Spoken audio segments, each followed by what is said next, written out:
To begin cleaning, make sure your oven's in the off position and cool. This video is going to contain the daily maintenance for the high H Conveyor series. The 1618, the 2020, and the 2620 units. There's slight differences in between the models when it comes to cleaning and disassembling, and we'll get to those in a moment. And today what we're going to do is we're going to pull the extenders off, the chain guard, and then the crumb tray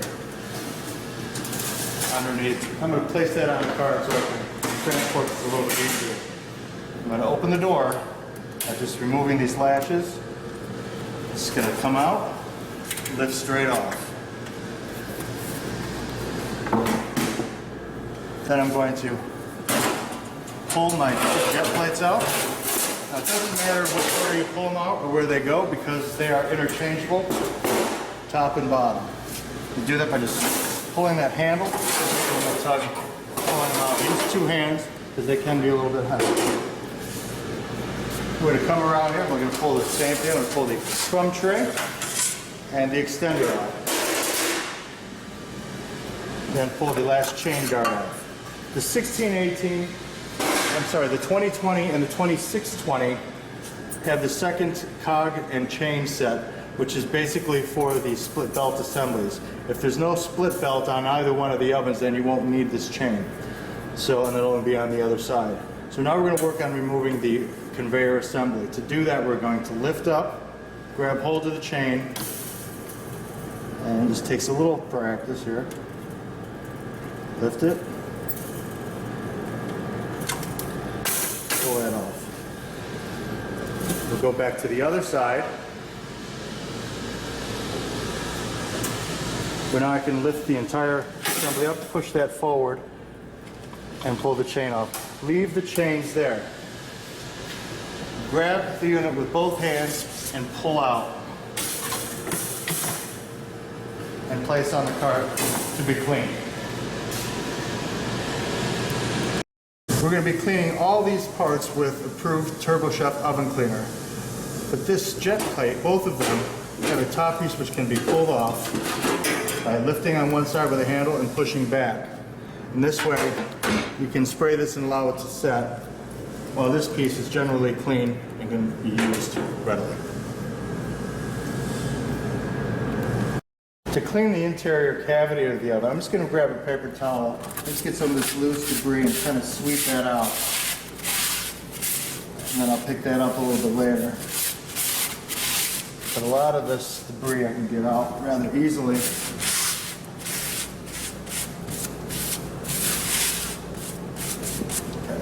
Then I'm going to take my Turbo Chef oven cleaner and a wet towel and spray the oven cleaner directly onto the towel.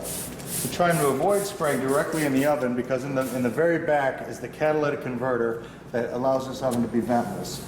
So I'm going to place this on and let this soak in for about 5 minutes. Use more if necessary. Try to avoid getting any on the catalytic converter.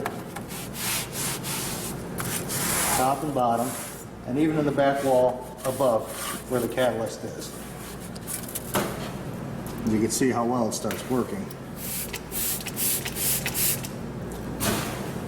Make sure you wear protective gloves. And you may want to put a mask on if the fumes a little bit too much. So we'll let that rest 5 minutes, then we'll come back in and scrub.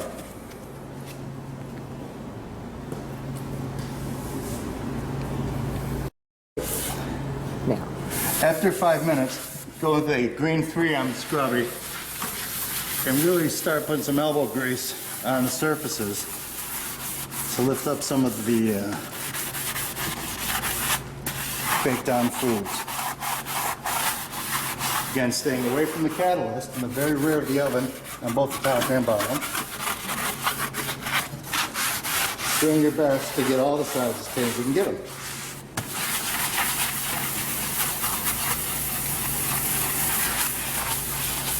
And that looks pretty good.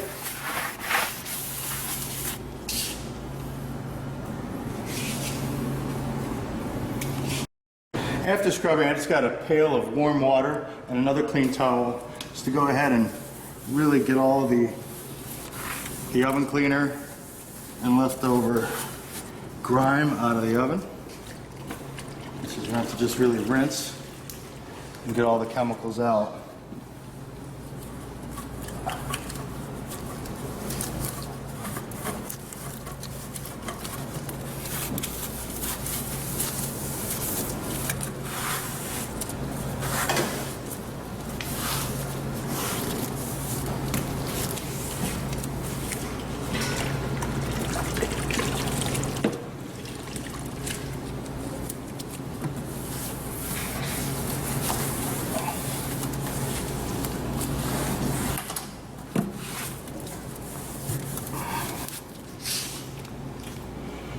I do the same to all the parts in the back, taking each of the jet plates, scrubbing them as well as the belt.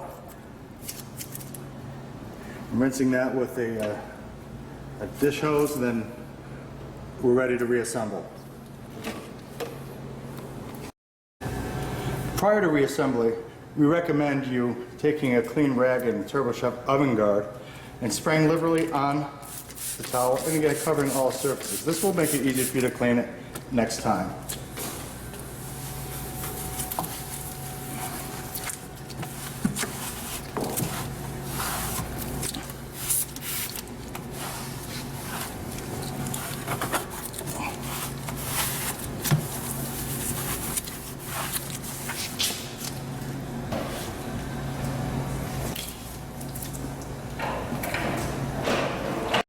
Prior to reassembly, we recommend that you use oven guard on both the top and bottom jet plates. That'll help food from sticking to it. Don't apply the oven guard to any other part like the conveyor, as that's for food surfaces when it comes in contact with food. We also recommend that you put oven guard on the interior surface of the door. This too will also prevent future occurrences of food being stuck to it. When reassembling, notice at the top half there is an air duct coming out to the left. You will try to mate that air duct on the top with the piece with the jet plate. And to line that up, it helps to bring our hand over here when we bring the plate in to help guide it into the orifice. I'm going to be replacing the jet plates back into the oven. I'm going to start with my top first, although it doesn't matter which order you go in. To do that, I'm going to be flipping this way. And this is the part that needs to go into the orifice you saw in the last shot. And this here, there's a hanger inside the oven. When you get about halfway, it'll start to hold the iron for you. Now I'm going to use my hand, as explained, and guide that in.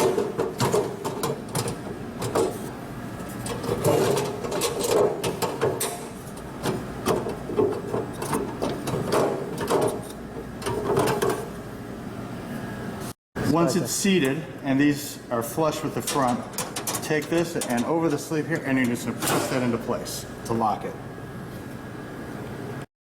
We'll take our second one and try to line it up with the point visually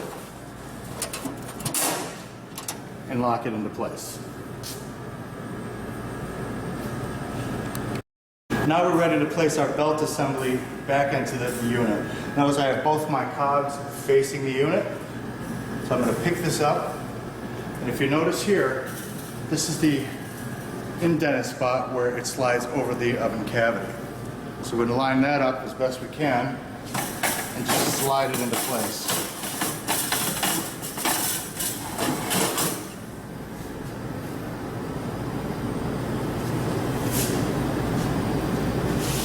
To connect the chains, we're going to start with the right-hand side. And we're going to lift this up and push that forward a little bit. We're going to pull it back so it seats. So now we're connected.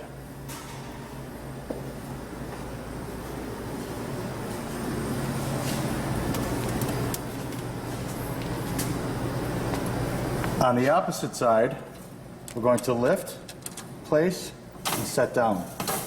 Now the belt is connected and ready to operate. Next, we're going to place the door.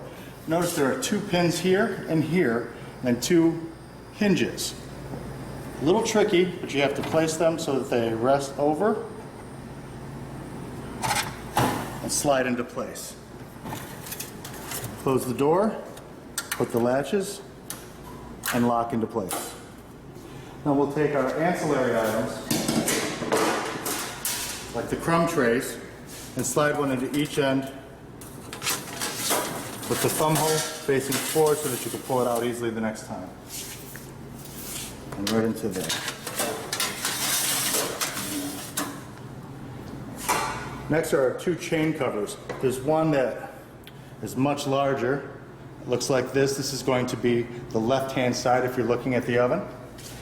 This groove here slides over the conveyor and slots in perfectly in seats. On the right-hand control side, this one here also feels the same way, but also has a little bit of a nipple on the end here.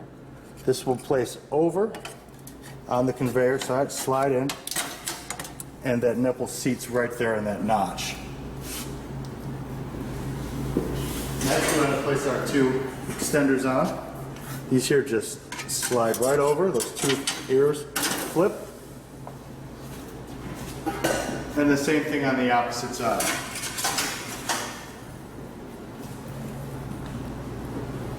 The conveyor oven is now completed and ready to operate.